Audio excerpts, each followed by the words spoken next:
Yesu ashimwe cyane. Haleluya. Nishimiye kubana namwe. Ndashimira Apostle n'abo bafatanyije kuyobora ku butumire mu ntiza amashitu yabahe.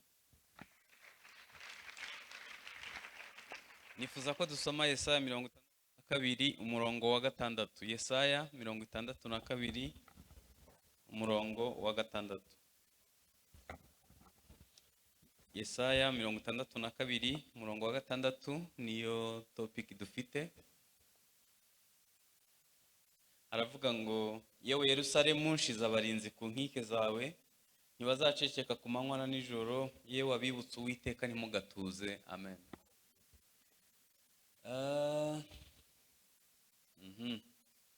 Turi nyuma ya saa sita, harashushe. Iyo bimeze bitya bamwe baba basinzira, ntabwo ari igihe coroshe, ariko nanone ni igihe cyo kwiga ijambo ry'Imana. Muriteguye tuganire? Icyambere Yesaya yahanuriye abantu bari mu bunyage. Yesaya yahanuye mbere yuko bajya mu bunyage n'igihe bari barageze mu bunyage. Muri iri jambo dusomye harimo amasezerano n'ubuhanuzi Imana yavuze ku Bisirayeli. Ahantu nagira ngo mwumve cyane kuko bagiye mu bunyage. Niho nagira ngo tubanze dutekereze. Kuki Abisirayeli bagiye mu bunyage? Nifuza ko tubihera mu mizi. Imana yabwiye Aburahamu, iramubwira ngo najye gutamba igitambo. Murabizi ko Aburahamu yari umuhanga wo kubaka ibicaniro cyangwa se uburyo bwo kuramya Imana. Agezeyo buri nyamaswa yose yagomba kuyicamo kabiri, amaraso akava, birumvikana. Imana ikaza gusubirisha umuriro, ikazana umuriro. Bibiliya iravuga ngo bigeze ku kirengazuba arasinzira. Hano munyumve neza, gusinzira ni natire y'umuntu wari we wese, ariko ikosa yakoze rikomeye ni ugusinzira ibikona bitarasubira mu byari. No gusinzira igihe kitari ico gusinzira. Imana yaje kumusanga, Bibiliya iravuga ngo ategwa n'ubwoba bwinshi. Imana iramubwira ngo urubyaro rwawe bazakorera abandi bantu imyaka 400. Come on. Imana igusanze usinziriye yakubwira ngo iki? Nanone mu ndebe mbabaze, niba bitotsi by'amasaha nk'abiri gusa bivunjwa umuvumo w'imyaka 400 muri Egiputa, waguha fagitire y'ibyo usinziriye mu mwuka, tekereza ko wasanga bimeze bite? Reka mbabwize ukuri, mbabereye umunyakuri, itorero rya Kristo mu Rwanda rirasinziriye. Ni nka wa muntu yahinze umurima ngo arangije ngo arataha arasinzira, hanyuma ngo habibwa urukungu, akanguka ntacakiramira. Cyo nagira ngo mbabwire ni iki? Aburahamu iyo yari kuba akangutse ari maso, ntabwo isezerano rya mbere yari kubona kwari uko urubyaro rwe bazajya mu bunyage. Hari n'indi kosa yari yakoze. Inyamaswa nto nk'inyoni, intungura n'ibindi, ngo ntabwo yiriwe abikata. Nta maraso yavuye yabyo. Hari abantu twihanye binini, dusigarana ibyaha byitwa inyongobeza bugingo, ibyaha by'ibyituma, ibyaha bito bito bitari bya bindi bitambaye amahembe. Iyo umuntu atasambanye, atanyweye inzoga, atisha umuntu, akubwira ko nta kibazo afite. Ariko utwo tuntu twose twanze gukizwa turiyegeranya tukabyara intege nke zakujyana mu bunyage. Hanyuma nyuma y'imyaka 430 Imana yabakuje amaboko akomeye. Nta kitakoze. Yabateguriye manu, ibategurira inkingi y'igicu ku manywa n'inkingi y'umuriro nijoro, byose byari biteguye neza. Ibambutse inyanja itukura mu buryo bw'igitangaza, hanyuma bagera hakurya. Bararirimba yego ko bavuye mu bunyage, batandukanye n'abanyegiputa, ariko bageze mu butayu bageze mu butayu bibagirwa imirimo y'Imana, batangira kwifuza ibyo muri Egiputa, bo baravuye muri Egiputa. Ntabwo mwumvishe icyo mvuze. Egiputa yabiciye mu butayu, bo baravuye muri Egiputa. Ngo byumvikane ko imbere muri bo bari barazanye imyumvire yo muri Egiputa, bazana n'imitekerereze, bazana no kwifuza n'ibindi bintu byose byo muri Egiputa babizana hakurya ya Egiputa. Iyo umuntu agenda mu bwato mu nyanja bitanga umunyenga, ariko iyo amazi aje mu bwato burarohama. Kugenda mu isi ukijijwe ntako bisa, ariko iyo isi ije mu mwana w'Imana ubugingo burapfa. Hanyuma muri bwa butayu Imana yakoze amasezerano nabo, irababwira ngo nimumara kubyibuha mukubaka amazu mukayabamo, mugahinga mukeza, muzirinde ntimuzibagire Imana yabatungiye mu butayu iyi myaka uko ari 40. Ni nkaho yasinye amasezerano nabo. Bagezeyo basanga iby'Imana yababwiye n'ukuri. Inka zo muri Isirayeli kugera uyu munsi ikamwa litiro zirenze 60 ku munsi. Ni igihugu cy'amata n'ubuki. Bahinga ku buso bwa 30%, ahandi hose ni ubutayu. Barajya bagahaga, bagasagura Uburayi na Amerika, kuko Imana yabavuze ngo bazajya bahage. Iby'Imana yavuze ku gihugu yabahaye byari ukuri. Bagezeyo bahinga imyaka 6, n'uwa 7 barawiyongeza, kandi ugomba kuba Isabato. Bagakora iminsi 6 n'umunsi wa 7 nawo bakawukoraho, kandi ari umunsi w'ikiruhuko. Imana irababwira ati mwabantu mw'ibintu mukora bizabasubiza mu bunyage. Ntabwo bigeze babyumva. Bamaze imyaka 400 bica amasabato, niyo ihwanye n'imyaka 70 y'ubunyage bwo muri Babuloni. Hanyuma mu bintu 7 bigize Imana harimo n'ubutabera bwayo. Nagira mbabwire abantu barinzi ku nkike twahuriye hano, Imana izahana icyaha itarebye ugikora wari bo wese. Ibyo ntaho bitandukaniye no gukiranuka kwayo, n'urukundo rwayo, n'imbabazi zayo, n'ubuntu igira. Ibyo ntibitandukanye n'ubutabera bwayo. Mu butabera bwayo rero icyaha kirahano. Nicyo cyatumye bamanuka muri Egiputa no mu Babuloni. Ntabwo ushobora kwibaza ukuntu byari bibi nuko tutari duhari. Iyo ukoresheje vore y'indege ukava muri Isirayeli uya i Babuloni, ni ibirometero 2000 uciye mu kirere. Ubwo birumvikana iyo unyuze mu mibande no mu misozi bishobora kuba birenga ibyo. Ntabwo bagiye n'imodoka, bagiye bahambiriye, bagiye bishwe umugenda, bagezeyo hasigaye imbagwa. Nanone aho umuntu abera mubi, bagezeyo basenga ibigirwamana. Gusa ntabapfira gushira. Harokotse Danieli, Bashaduraka na Meshake na Bedunego, Ezira, Nehemiya n'abandi bake. Bo baravuga ngo twe ntabwo tuziyanduza. Nubwo abandi bose bagiye mu bitari byiza, twe tuzakomera ku Mana n'amahame y'ijambo ry'Imana. Iri jambo rivuga ngo nshize abarinzi ku nkike n'ubuhanuzi Yesaya yahanuye, ariko bamerewe nabi, bari mu bunyage bamerewe nabi. Avuga ibizongera kubaho. Ubuhanuzi muri Bibiliya bushobora gusohora inshuro irenze imwe. Muribuka Yesaya avuga ngo duhawe umwana azasama inda abyara umwana w'umuhungu. Icyo gihe bari batewe, kiba ikimenyetso ko hari umudamu ugiye gusama inda. Mu gihe uwo mudamu azaba atwite aribwo bazatabawe. Nanone bisohora mu gihe Yesu yavuka.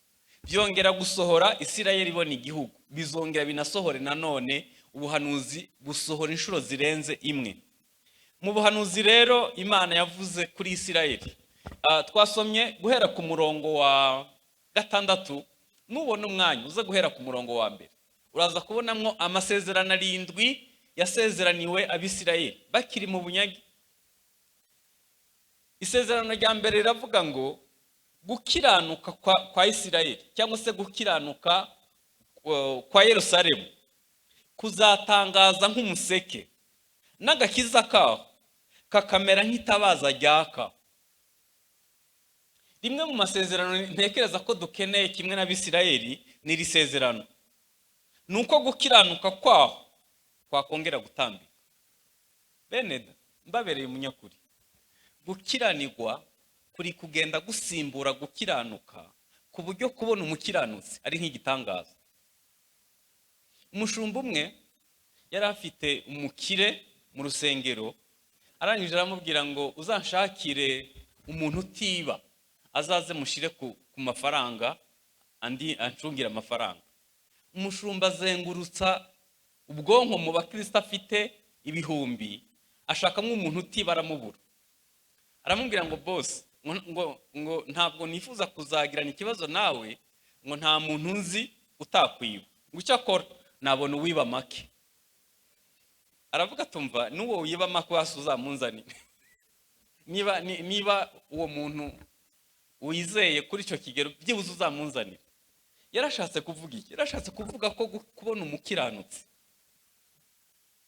Uzi ko abantu badakijijwe basigaye bavuga ngo hagukoresha umukristo nakoresha utari we. Kubera iki? Kubona umutayeri uha umwenda akazawugohera umunsi mwavuganye. Kubona umufundi utiba imisumari na sima. Kubona umukozi wo mu gikoni wasigira urugo ukazinduka ukaba wizeye umutekano. Singe wahera. Mu masezerano dukeneye nuko gukiranuka gukwiye kubaho kugasimbura gukiranirwa, kuko gukiranirwa si indangagaciro y'abana b'Imana. Tugomba kubaho ubuzima bukiranuka. Hanyuma n'agakiza kakamera nk'itabaza ryaka.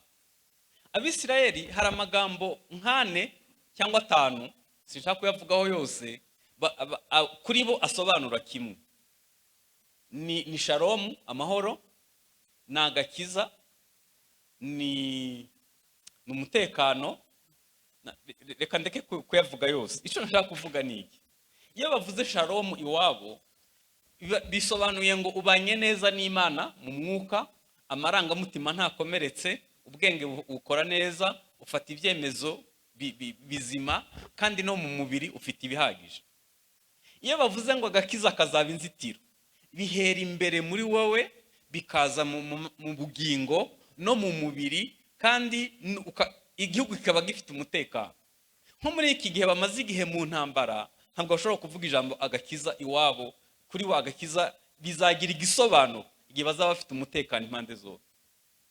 Twe rero turabahanga bo kuvuga amahoro atarenga hano. Umuntu aragusuhuza akaguhobera kandi mu mutima atari ko bimeze.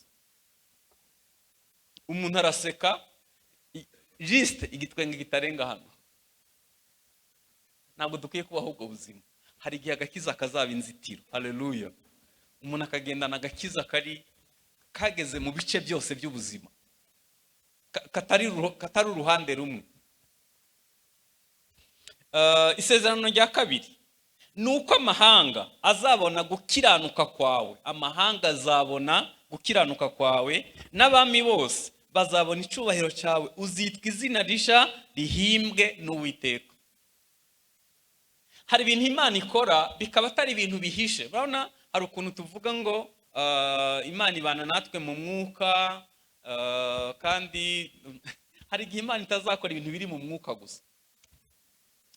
U Rwanda ni ishuri ryiza ryo kwigiramo. Kuva 94 kugera nka 2005 hari ukuntu nyene bitari bwabe byiza cyane. Ariko kuri ubu iyo ugeze mu mujyi wa Kigali, nta muntu yakubwira ngo u Rwanda rugira isuku. Ibintu bisaba ko babanza kubikwigisha. Biragaragara ko dufite igihugu gitekanye, gifite isuku, gifite imiyoborere myiza. Ibi bintu tuvuga biri mu mwuka bikwiye kuzagera igihe bikaba ubuzima. Iyo byumushobora kuvuga ngo amen. Ya masezerano ufite ari mu mwuka akwiye guhinduka ubuzima. None ubu wahakana ko Isirayeli kitari igihugu? Isirayeli ni igihugu. Ntabwo bakiri mu bunyage bw'imyaka 70. Nyuma yaho bagize n'ubundi bwamaze imyaka 1870, nabwo babuvuyemo. ubu ni igihugu gitinyitse ku isi. N'amasezerano y'itorero n'amasezerano yawe ku giti cyawe hari ubwo azava mu mpapuro ahinduka ubuzima bwa buri munsi. Cya gatatu, isezerano rya gatatu ngo kandi uzaba ikamba ry'ubwiza riri mu ntoke z'Uwiteka n'igisingo cy'ubwami kiri mu ntoke z'Imana yawe. Uzaba ikamba ry'ubwiza. Wow, nageze hano mbona ni ahantu heza cyane. Aba design bakoze ahantu mu ntiza amashi tuyabaye.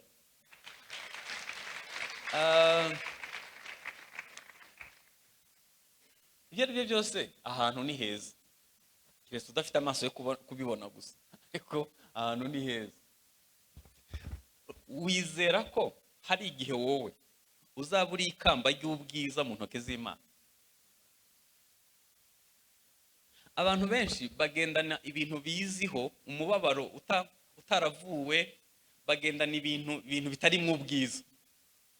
Akaba ashima Imana yego, ariko akaba yiziho ikindi kintu kitari gitagatifu, ndavuga ikintu kitari cyiza.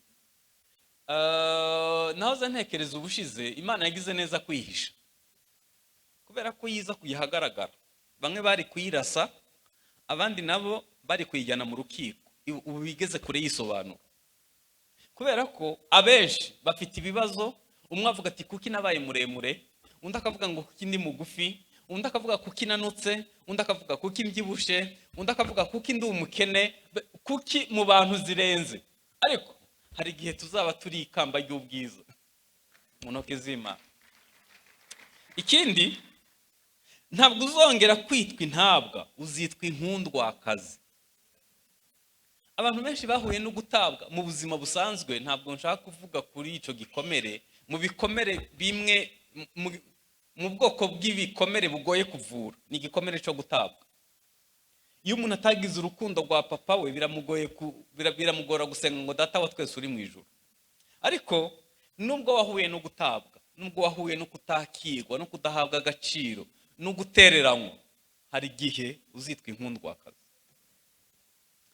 Isezerano rya gatanu, igihugu ntabwo kizongera kuba umwirare, ahubwo uzitwa uwashingiwe. Hanyuma isezerano rya gatandatu, uzagira umunezero nk'uwo mu gihe cy'ubugeni. Hari abantu nzi baseka ari uko bibagiwe gusa, ariko iyo ku munsi wo gushingirwa, nubona umuntu utasetse ku munsi wo gushingirwa, nibaza ko umunezero uba ku kigero kiri hejuru uba ku munsi wo gushingirwa. Niwo munsi ushamaje, niwo munsi unejeje, kuko uvukaho ntabwo wari ubizi. Birashoboka ko habayeho n'indi minsi mikuru mu bwana utaramenya ariko umunsi mukuru wo kunezerwa wo gushingirwa niwo munezero uri hejuru. Isezerano rya karindwi ni ryo mwafashemwo topic, riravuga ngo Yerusalemu ushize abarinzi ku nkike zawe, ntibazaceceka ku manywa na nijoro, abibutse Uwiteka ntimugatuze. Ndaza kurigarukaho kuko niryo ryacu. Hanyuma nagira ngo turebere hamwe, ni iki twakora ngo aya masezerano aba yacu? Ni iki twakora ngo aya masezerano abe mu buzima bwacu? Icya mbere dukwiye gukora ni ukwihana ibyo twagizemo uruhare. Hari igihe tutabaye abarinzi beza ku nkike, Satani aprofita icyo cyuho, arinjira agira ibyo yangiza. Dukwiye kwihana ibyo twagizemo uruhare. Ibyakozwe n'intumwa 3:19 haravuga ngo mwihane muhindukire, ibihe byiza bibona uko biza. Aya masezerano ntashobora gusohora mu gihe ubayeho ubuzima bw'ibyaha, ntabwo bishoboka. Dukwiye kwihana ibyo twagizemo uruhare, dukwiye kwihana ko twarangaye. Icya kabiri, dukwiye gusenya ibicaniro bibi biri mu miryango yacu. Ibyo ari byo byose ntabwo aya masezerano Imana yavuze ku Bisirayeli yasohora umugore wawe ahora arira kumuca inyuma, ntabwo byashoboka. Umugabo wawe abizi neza ko umuca inyuma, ntabwo byashoboka. Hari ibicaniro bibi tugomba gusenya biri mu miryango yacu, nk'ubusambanyi,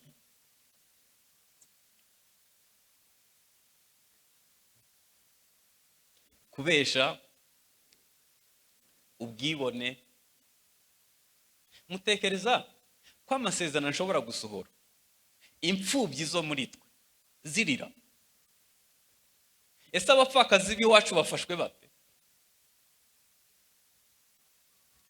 Nuko Imana itajya gusinyisha iwabo kugira ngo idusohoreze amasezerano? Sinzi niba badusinyira, ntabwo mbizi neza. Okay, mwe muragerageza. Hari ibicaniro byinshi dukwiye gusenya, kutemerana, gucika n'ibindi. Icya gatatu dukwiriye gukora, icya mbere ni ukwihana ibyo twagizemo uruhare. Icya kabiri ni ugusenya ibicaniro bibi. Kera mukiri hamwe hirya nigeze kubaganiriza, ndabyibuka, mbabwira ukuntu umujinya wewe ari wo Mose yavukiyemwo muri Egiputa, hanyuma akavukana umujinya akica umuntu agahita amutaba no mu mucanga. Hanyuma ageze no mu butayu, ni kimwe mu byamubujije kwinjira mu gihugu cy'isezerano. Kubera iki? Hari igicaniro atibutse gusenya. Hari ibintu nitubyirengagiza gutyo gusa tukajya tubibyita ibisanzwe, bizatugiraho ingaruka turi no mu rusengero. Dukwiye gusenya ibicaniro bibi byose. Noneho kubisenya turabyirata. Ngewe niko meze, ndakara nka papa, na sogokuru niko yari ameze, muzamfata uko. Niba uko uteye atari imbuto z'umwuka, ni gute uduhatira kugufata gutyo? Hanyuma se agakiza niba katabasha kuguhindura kuri ibyo, kaba karakumariye. Dukwiye kwihana ibyo twagizemo uruhare, dukwiye gusenya ibicaniro bibi. Icya gatatu, tugomba kubaho ubuzima bwubaha Imana. Abisirayeli mu butayu, Imana yavuze ko bazajya bubaka ihema, ku buryo ahantu umuntu wese yubaka ihema aba areba ku ihema rikuru. Byari bisobanuye Emanueli, Imana mu bantu. Hanyuma ikindi byari bisobanuye kubaho ubuzima bwubaha Imana, kubaho ufite autorite, wubaha, utinya, ubutware. Ikindi nanone, Yesu mu isengesho rya Data twese yaravuze ngo nidusenga tujye tuvuga ngo Data, izina ryawe ryubahwe, ubwami bwawe buze. Imana igomba kukubyara ikakubera so, ariko ukabaho ubuzima buyubaha. Ntabwo twakwirukana icyubahiro cy'Imana mu buzima bwacu hanyuma ngo twitege ko amasezerano azasohora. Iyo tugeze hariya ku muryango, hari ukuntu duhita tuba abana beza. Kugira ngo n'imodoka igeze imbere ya polisi ihita igabanya umuvuduko ukagira ngo ntiyahoze yiruka. Reka mbabaza, Yesu aramutse aje akagusanga hahandi hamwe wirigwa, bitari mu rusengero ku cyumweru, uri umuntu ubona yakumva impanda? Izina ry'Imana rikwiye kubahwa mu buzima bwacu. Nujya muri garderobe kwambara, wibuke ko uri umuramyi, uri umuntu ukwiye kubaha izina ry'Imana. Nujya no gufungura, ufungure nk'umuramyi. Nunaseka useke nk'umuramyi. Nujya gusura mufiyanse wawe muri ghetto, wibuke ko uri umuramyi. Hanyuma n'amafaranga yawe yige kuramya Imana. N'umuryango wawe uba ufite icyubahiro cy'Imana. Ikindi nanone twakora kugira ngo amasezerano asohore ni ukugaruka ku rukundo rwa mbere. Krize iri ku isi ntigirira urukundo. Ahantu honyine hakagombye kuba hasigaye urukundo ni mu bana b'Imana.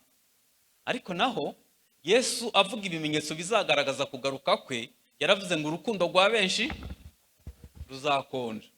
Hanyuma avuga ngo wakoze byose neza, ariko mfite icyo nkugaya, nuko waretse urukundo rwawe rwa mbere.